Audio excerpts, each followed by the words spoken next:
Parker. We have so much to get to tonight. We are talking about the AFC North. This is the way too early version. We are going to be covering the Ravens, the Steelers, the Bengals, the Browns.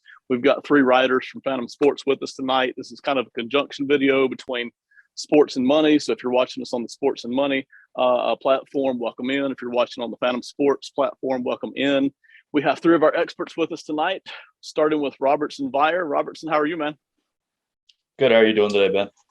Excellent. Robertson specifically covers the Commanders, but tonight he'll be covering some other teams for us. Simon Shortt is up next. Simon, welcome in, buddy. Hey, glad to be here. Thanks again for having us, Ben.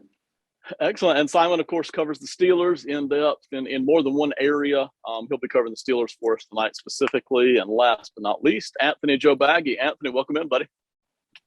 Thank you. Yes, sir. Anthony will be covering the Bengals for us as well. So here's what we're going to do for those of you jumping in on board with this tonight. We're going to start with each person just kind of giving a general direction of the franchise. We'll spend like 1 minute on that. Then we'll curl back around and do a much meatier portion of the 2022 season looking ahead. And then we'll kind of wrap it up with where we think the division standings might be heading this year. There's a lot to talk about. Let's jump right in. Anthony, I'm going to start off with you, man. The Cincinnati Bengals. Give us just a direction coming off that Super Bowl of the state of the franchise. State of the franchise for me is this changes their franchise in a whole. You know, we looked at them as a team that is not rich, not gonna spend the money, not gonna pay guys to come to Cincinnati. So they're just going to be competitive, but not overly competitive. But for them to now have a guy in Joe Burrow to be able to be like, listen, I'm a star in my own way. I'm going to bring guys here. We're going to change this organization. We're going to change the culture. Instead of having what it was, we're going to change it into a winning culture. I feel like the Bengals now are looked at as a serious contender moving forward for the next couple of years, as long as Joe Burrow is there. Because before that, we looked at them as like, you know, they're bad, but I take them as, you know, Super Bowl contenders. They're in the Chiefs, Bills category of they're going to be contenders every year. That's kind of how I look at the franchise right now for the Cincinnati Bengals. It's amazing to see what a year can do for a franchise. You go back to a year ago at this time, I think everybody knew the Bengals had some good pieces, but everybody was kind of looking at that offensive line and going, I don't see it.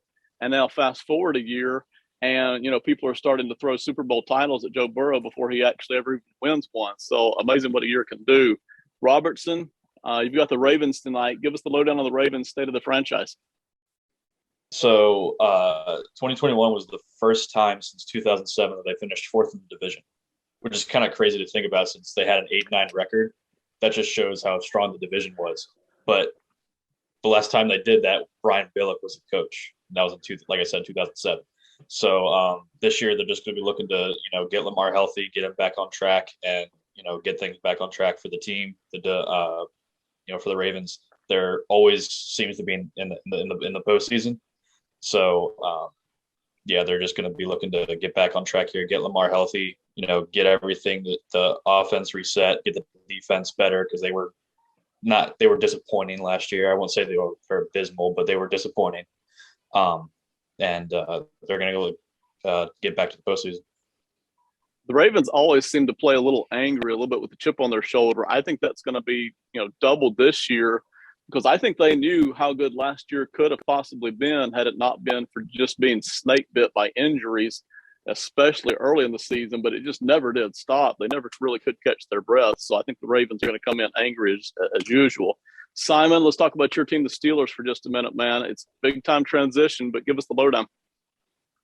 Yeah, it's going to be really, really interesting. The first time in, 17, 18 years here that number 7 isn't lining up under center. So it's going to be a weird adjustment. But I think it's really going to come down to actually the defensive side of the ball more than anything. This team was a historically bad run defense last year, gave it the most rushing yards in the NFL. And even worse than that, I mean, it was literally the worst run defense in Pittsburgh Steeler history. And that's just not the way Pittsburgh wants to do things. When the Rooneys are still owning this team, the motto, the mantra every year is going to be run the ball and stop the run. So that's going to have to be what they, adjust first. They did that by upgrading their linebacker group, hopefully having a healthier defensive line and some other things we'll get into. But that's where it's going to start. And if this team is going to have success this year, that's the number one thing that has to happen. Number two is whoever that starting quarterback is going to have to at least be an average NFL quarterback. So we'll just have to wait and see. A brand new day in Pittsburgh, and I'm sure Pittsburgh fans are a little bit anxious, a little bit nervous to see what the next 2 or 3 years are going to look like. I think they're going to be fine, but a lot depends on that quarterback spot. My team will be the Browns tonight. We'll just hit them for a second here, and we'll jump in. Cleveland, of course, with questions all over the place. It could not get more awkward than it is right now with the current Baker Mayfield situation. Then you have, many multiples of more complications with the Deshaun Watson situation, some on the field, some off. I think the lines aren't the lines aren't even showing right now in a lot of spots for the Cleveland Browns. There's so much up in the air. So we'll talk more about them in a little bit. But Cleveland certainly got a lot of talent. Looks like they can compete. How good they can be this year versus how good they might be over the next 3 to 5 years might be two different questions. But certainly Cleveland, I think, has every right to be excited about this season. But again, a lot of nervousness there as well. All right, Robertson, I'm going to bounce it back to you now for the Ravens and talk specifically about the 2022 season. Let me start off with the line. And I'm pulling this off of DraftKings just a day or two ago. Started out at 9.5 wins that DraftKings at the time thought that the Ravens could get. What do you think about that number? Are you taking the over? Are you taking the under? I know it's a little bit tricky now because we have 17 games instead of 16, so we're kind of allowing for that a little bit. But start off with that number and then bounce off of that. So 9.5 sounds low to me. No, I think it's right. I can see where they got the 9.5 from, just because we don't know how Lamar is going to be when he comes back. Again, we don't know how improved the defense is going to be. The offense, they traded Hollywood Brown. So there's a question about where the offense is going to get their production from other than outside of the run game, which we know the run game is very good in Baltimore. But this is a passing league. Emphasis has been placed on wide receivers, as we've seen this offseason. And their number one receiver is Rashad Bateman, which, he was the number one receiver last year, but we don't really know if he can be a true number one receiver yet. He hasn't proven that yet. So 9.5 sounds about right. I haven't go over whether my prediction, which you'll find out soon, is correct. Will remain to be seen. But I think it's about right. I think it's a little low, but I can see why they have it at 9.5 there. Robertson, there's so much we can talk about with the Ravens. We don't have time for all of it, but I do want to ask you personally about Lamar Jackson. Let's assume we get a healthy version of Lamar Jackson. Let's assume also that he is a little bit inconsistent at times, but at other times is going to look like an MVP. Just how good do you think the Ravens could be at their ceiling end? Just how good could this team be? Are we looking at a legit Super Bowl team, or are we looking at a team that's more like in the top 8, top 10? I think Lamar will carry this team, but it has to be in conjunction with the defense. The run game. The run game is so important to Lamar's game that you're not going to be able to run the ball as often as they want to if the defense isn't performing the way they should be performing. I mean, the pass rush needs a little work. The secondary definitely needs some work, which is surprising given Marlon Humphreys and Marcus Peters. But again, they were dealing with injuries last year. They did add Kyle Hamilton in the draft. So the defense has improved, I think, on paper, but we won't know that until we get on the field, which it's a big thing. Just given the way that Lamar plays, given the way the offense is tailored around him, that the defense has to play well. So yes, I believe Lamar. This can be a 14-win team. It can be, and Lamar is playing at his peak. But it really depends that if the defense can play in conjunction with Lamar and to fit their style. The Ravens, I don't remember the exact years, but somewhere between 2019, 2020, and 21, they tried to draft a wide receiver. It just didn't really pan out for them. And I know this isn't really the case. I'm a little bit tongue-in-cheek here, but it almost feels like the Ravens have given up on trying to get wide receivers, and they're like, the heck with it. we'll line up in big formation every time. We'll split out our tight ends. We'll throw the ball to the fullback. We'll let Lamar Jackson run around and do his thing. We'll just come up with the biggest, nastiest offense we can find. How successful can that be if they're trending in that direction in a league that you just mentioned truthfully is a complete passing league these days? How successful could that be? Like I said, it really depends on the defense. But if just say the defense is similar to last year, there definitely is a cap on this team and this offense because you need to be able to pass the ball. And Lamar he's not a bad passer, but he's definitely not top tier. He has the top tier arm strength, but like you said, Ben, the accuracy is inconsistent, and he relies on his legs too much, which inevitably gets him injured. You have to question outside of Rashad Bateman where they're getting the production from. There's Duvernay, and there's what is his name? Procise. I'm sorry, Ravens fans. I'm sorry, I can't get his name right. I just can't pronounce it right. But you know who I'm talking about. Like, can those two guys make up for Hollywood Brown's absence? Like, since they traded him away, it's going to be hard. I know they have Mark Andrews, but is it enough in today's game? Is really the big question. I'm gonna love watching the Ravens this year because they do seem to be doing it on offense a different way than everybody else is doing. All right, we'll come back to the Ravens a little bit later on. Simon, let's talk about the Steelers. This is right up your alley. You cover them all over the place, both in written form and video form. The over-under for the Steelers from DraftKings, and this is a few days old, so of course this number will fluctuate all through the offseason. But let's do an over-under right now. It's 7.5 for the Steelers. So for this upcoming season, Simon, would you take the over on that or the under at 7.5 wins? Yeah, I'm definitely taking the over on that, and I feel like we're all just going to end up saying over, and that's not necessarily obviously very good, but yeah, I'm going to say over. I mean, this team was 9-7-1 last year with all the flaws they had, all of the herky jerkiness of their offseason. I mean, you think back to this team cut their cornerback one during free agency last year, Steven Nelson. This team lost their number one slot corner, Mike Hilton, during free agency.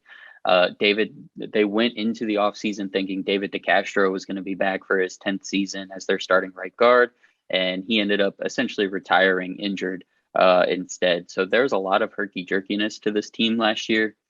Ben was obviously the kind of quarterback that you are when you're that age and you've taken that many hits last year, not really utilizing the middle of the field, not going under center, not running play action.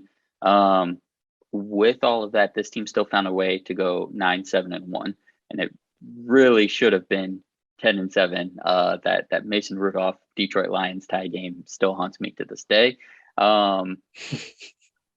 But you now look at everything else that they've done this season. Yes, the change in quarterback is going to be big in terms of the long term, what era we're in with this franchise.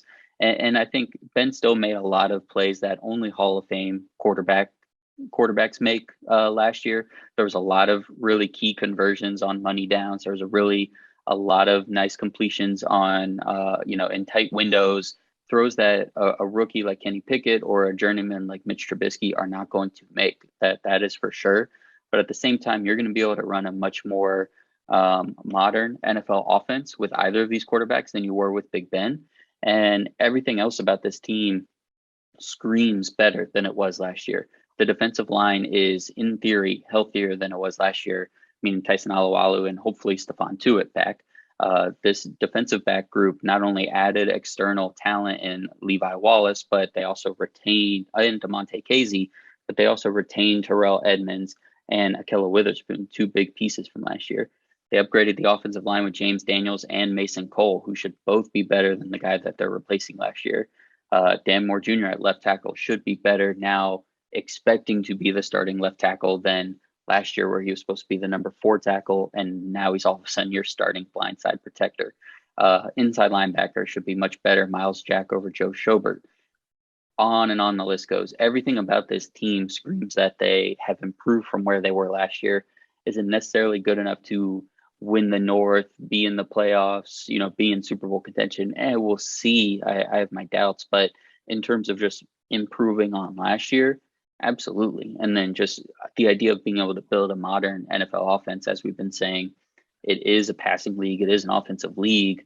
So while I want to, nerd out over all those other things, at the end of the day, they're going to be able to run a more modern NFL system offensively, and that's going to be huge. So when it comes to 7.5, yeah, slam the over for sure. I have this team as 10-7, so anywhere between there, and you're gonna hit on that bet. What that leads me to my next question, and that is this: where would you place the percentages at, knowing how tough the AFC is this year, knowing specifically how tough the AFC North is, which we really haven't talked a lot about. Everybody's kind of talking about, the AFC West, which no doubt they've all improved. But there's no easy games in the AFC North either. Like every game, every week is just going to be a slugfest. So where would you place the percentages on the Steelers, A, having a winning season, and B, actually making it in the playoffs through a very tough schedule, really?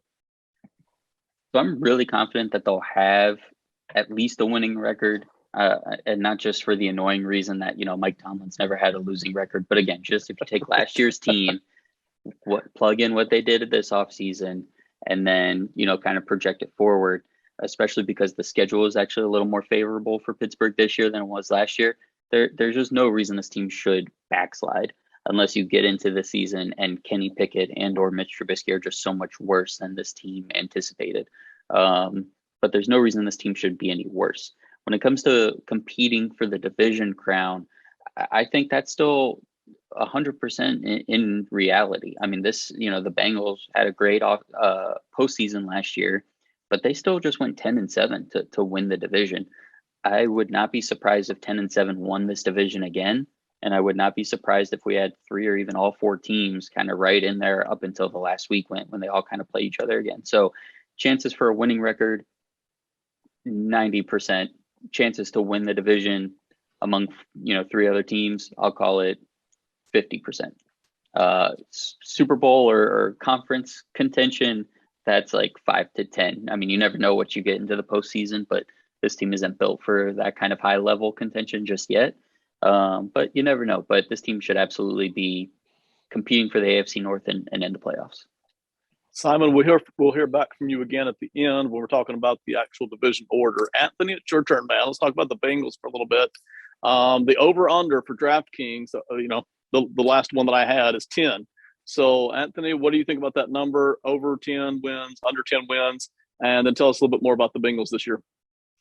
I'd go over. I truly feel the Bengals could have about a 13 or 14 win season. They're bringing back a lot of the same team, but also getting better. Burrow last year played first full season. Now he's going to have a real off season where he's able to work out, not have to rehab, and he's able to just get back to a normal off season that a regular quarterback is able to do. Coming off of the Super Bowl loss, that's going to motivate him even more. Burrow's the type of guy that's going to make this loss different. He's going to make sure, okay, we suffered this loss, but we got somewhere. We're going to celebrate it for the amount of time we can. Well, the work starts now. We have to get back there because they won the division. They beat the Ravens four times last year, smoked them. The Bengals have a target on their back now. So they want to make sure, Burrow wants to make sure that they can continue the success and build this culture to winning and not be a 1 year, we made the Super Bowl 1 year, we're not going to make the playoffs the next. They're going to be back there. For me, 10 wins, I think that's the lowest. I think that's the lowest they're going to get. I truly feel like they could win about 14. I think they could win the AFC, take the AFC number 1 seed because they added more pieces to help Burrow with the offensive line. And that was really the piece that they were missing was the offensive line. Now you're adding an offensive line. You signed a stud offensive lineman in La'el Collins. That's only going to help you. So I truly feel like the Bengals are going to be even more dangerous this year than they were last year. I would never have thought until last season when Cincinnati proved me wrong that a team with an offensive line that bad could march all the way into the Super Bowl and actually had a legit chance to win that thing. I would have thought, okay, you can have a winning season, you can win the division, maybe you get all the way to the AFC title game or something.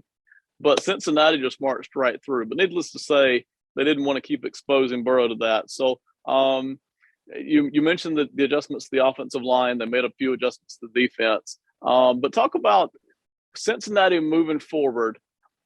How excited is the city? How excited would you be if you were a Bengals fan? I know you're not, but how excited would you be just to know, hey, we got Burrow and we made improvements coming off of a Super Bowl appearance? I'm not a Bengals fan, but they made me turn into one sort of last year. It made me want to watch their games for the sake that, their offense was electric. Jamar Chase went off. T. Higgins showed up. Tyler Boyd showed off. Joe Mixon. This offense, I believe, is the best offense in the AFC. They're going to get even better with an offensive line. And we can always go back and say, oh, well, Burrow did it without an offensive line. They said before they drafted Jamar Chase, they need to go offensive line. They're not going to be able to win a Super Bowl without getting an offensive line. Obviously, Burrow proved me wrong. But if you went into this season without an offensive line, or at least adding some pieces, they ain't even making the playoffs. But grabbing an offensive lineman now, that's pretty damn good offensive lineman. You're helping your case even more. If I'm a Bengals fan, if I'm in the city of Cincinnati, you got something to cheer for. All the other sports teams in Cincinnati, they're not doing well.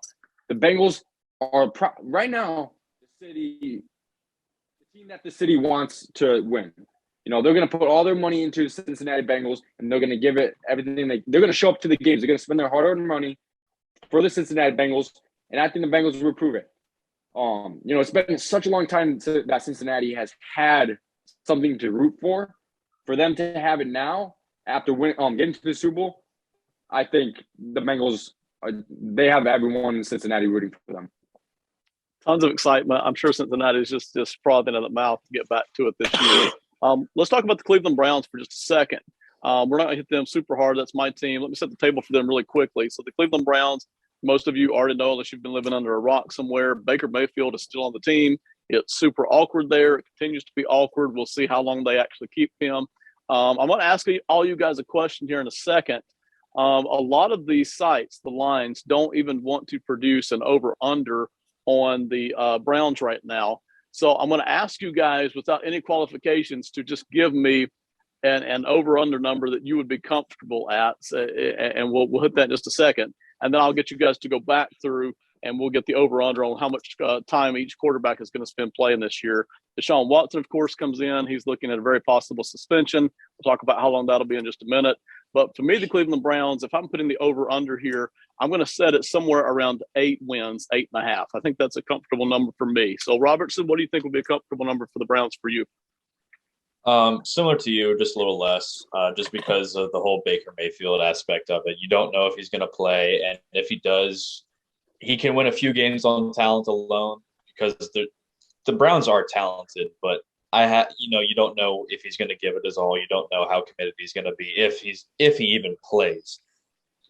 Is he that petty to where he wouldn't play or get paid?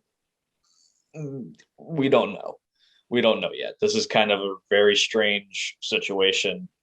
Takes you back to almost the classic quarterback battles. One quarterback that started for the year before feels slighted by the organization bringing in a new guy, the new shiny toy.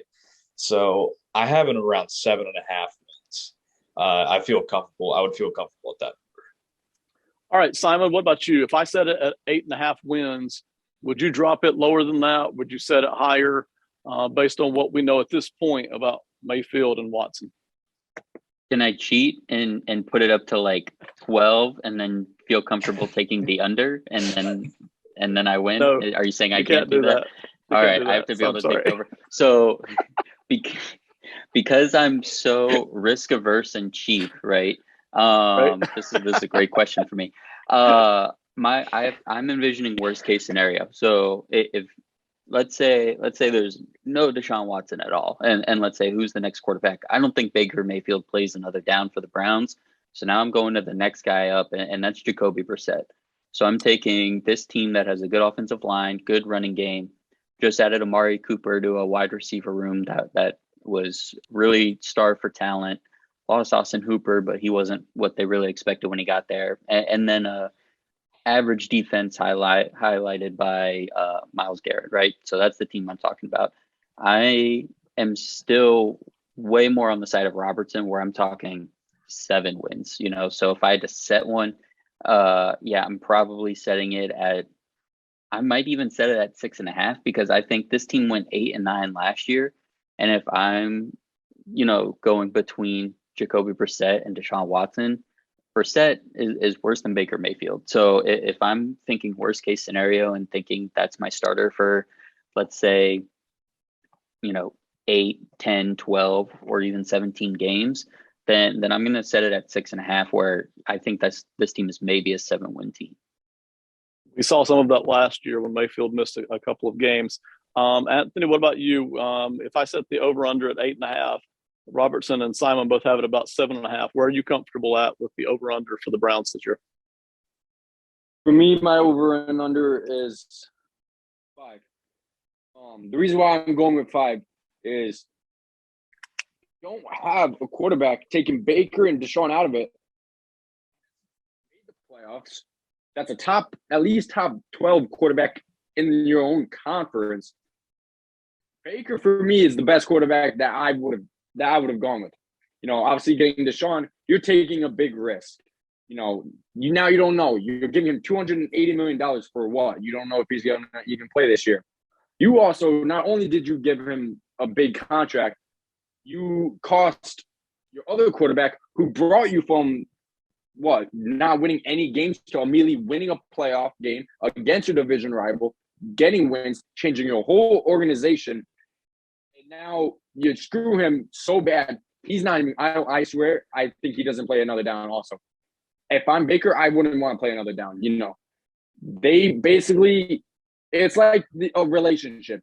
They're dating you, but they're going to find someone new. Once they find that someone new, they're going to toss you to the curb. You got to look at your best case scenario. You don't want to take a snap and then get hurt, because guess what? The Browns don't care. They're going to be like, well, we got our guy. Whatever happened to you, happened to you. But if you're going to have Jacoby Brissett be your starting quarterback, what has Jacoby Brissett done in the NFL that makes you say, oh, they'll compete with the Bengals, they're going to compete with the Steelers, they're going to compete with the Ravens?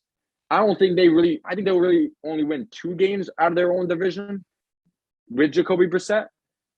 That's to the end where the Bengals are early. But it doesn't matter. The Browns, I feel, will go back to where they were, and that's losing. You didn't really prepare yourself for Sean possibly getting suspended.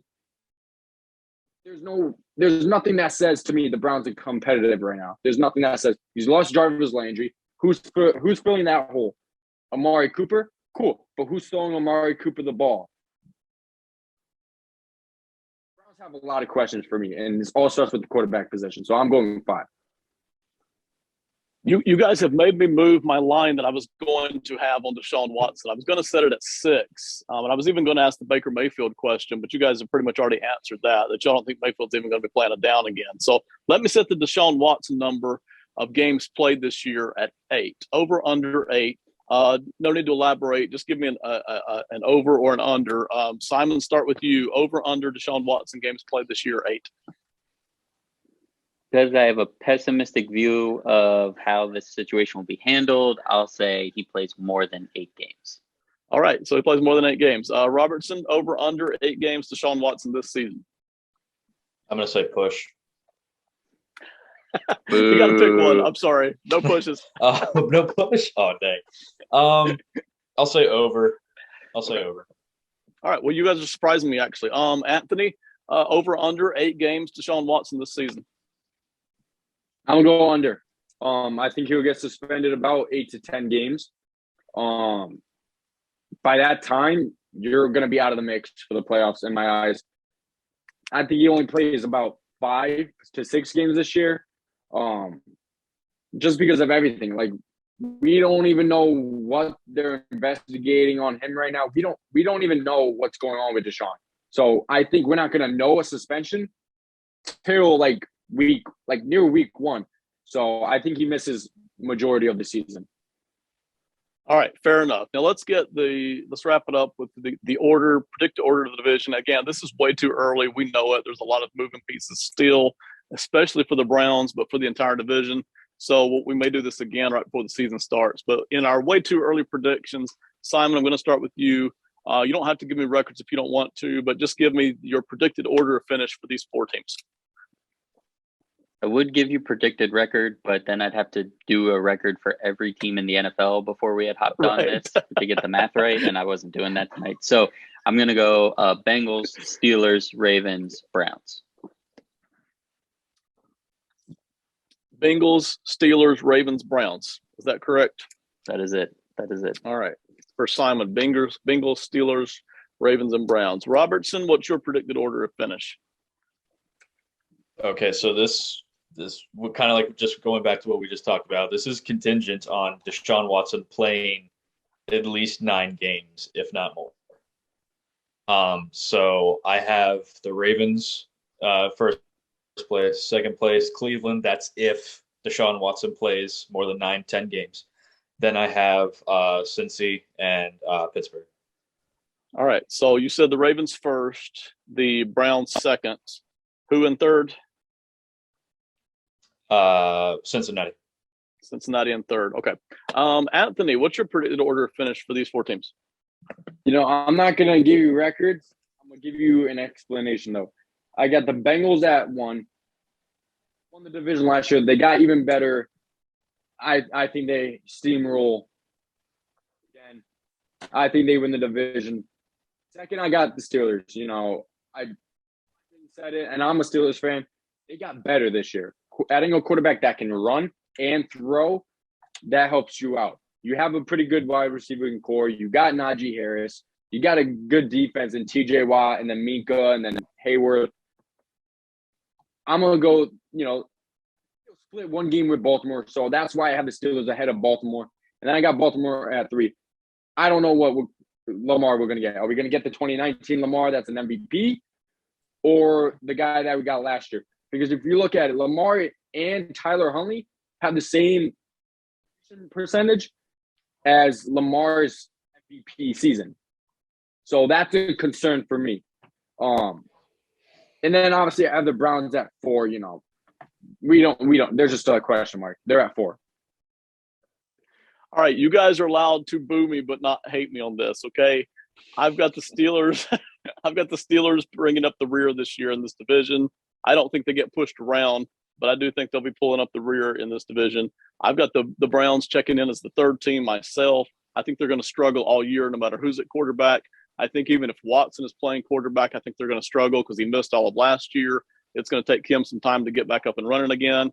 I have the Ravens and the Bengals basically in a tie for the division, but push comes to shove, give me the Bengals just by a hair over the Ravens. So Bengals first, Ravens second, Steelers 4th, Browns 3rd. All right, this is it. Thank you so much for being with us. We're going to be doing this with all the divisions this year. You can catch these guys' work, written work on Fantom Sports. You can catch some of their video work on Fantom Sports and also on Sports and Money. So however you're watching, however you're listening, thank you so much for being with us. We're going to do this with all the divisions, all through the entire off season. We'll probably do it again before the season starts as well. So thank you so much for being with us tonight. Have a great one. Bye, everybody.